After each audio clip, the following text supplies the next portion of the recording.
Hey everybody, KMO here with another Out of My Head video.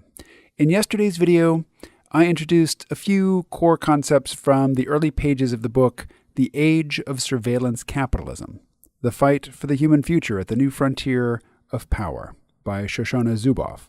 These concepts included surveillance capitalism itself, behavioral surplus, instrumentarian power, and behavioral futures markets.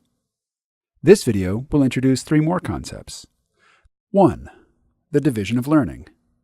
A fundamental tenet of surveillance capitalism that presupposes that the data we generate and the knowledge that can be gained from it are none of our business. To return the reader's attention to this dynamic, Zuboff repeats a string of three questions so often in the text that it becomes a sort of mantra. Who knows? Who decides? Who decides who decides? 2. Technological determinism.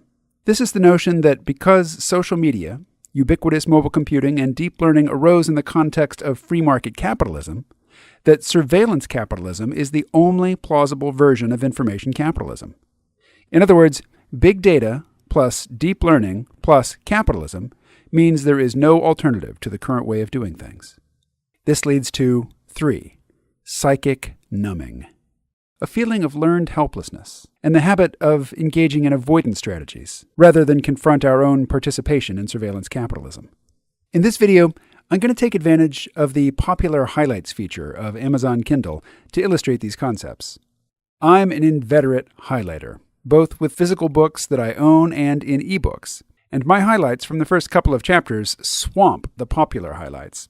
But I think there's something useful to be gained by excluding most of my own highlights and focusing on the things that jumped out to other readers. The fact that so many readers highlighted the same passages speaks to the clarity of Shoshana Zuboff's writing. But before we plunge into the popular highlights, let's start off with a recent tweet from presidential hopeful Andrew Yang. He tweeted, "You know what causes stress? Feeling like you don't have control. We have to give more Americans control of our own lives." The Unabomber said something similar in his manifesto. Keep that in mind as we review these popular highlights from the early pages of The Age of Surveillance Capitalism. Surveillance capitalists know everything about us, whereas their operations are designed to be unknowable to us. They accumulate vast domains of new knowledge from us, but not for us. They predict our futures for the sake of others' gain, not ours. Just as industrial civilization flourished at the expense of nature and now threatens to cost us the earth, an information civilization shaped by surveillance capitalism and its new instrumentarian power will thrive at the expense of human nature and will threaten to cost us our humanity. Surveillance capitalism is not technology. It is a logic that imbues technology and commands it into action. Surveillance capitalism is a market form that is unimaginable outside the digital milieu, but it is not the same as the digital. Surveillance capitalism is not an accident of overzealous technologists, but rather a rogue capitalism that learned to cunningly exploit its historical conditions to ensure and defend its success. Just as industrial capitalism was driven to the continuous intensification of the means of production, so surveillance capitalists and their market players are now locked into the continuous intensification of the means of behavioral modification and the gathering might of instrumentarian power. So let's have another look at the three main concepts identified at the beginning of the video. 1. The division of learning. The surveillance companies collect our behavioral surplus and build profiles of us that allow them to predict and increasingly to nudge, suggest, and dictate our future behavior. They then sell that information to their actual customers. I think it was Jaron Lanier who popularized the idea that if a service is free, you are not the customer, you are the product. That isn't quite right, at least not according to Shoshana Zuboff. We are not the products that the surveillance companies serve up to their customers. We are the source of the behavioral surplus from which these surveillance companies create products for their customers. Suppose Google were a physical mining company.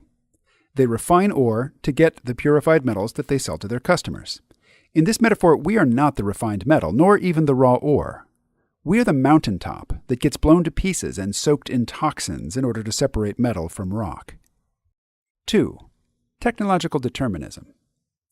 The automation of dangerous, degrading, monotonous, or unfulfilling tasks could and should be a benefit to humanity. There is nothing in the technology itself that demands that it be put to the task of concentrating wealth in the hands of a tiny elite, while robbing an ever-growing segment of the population of their ability to generate an income from their work.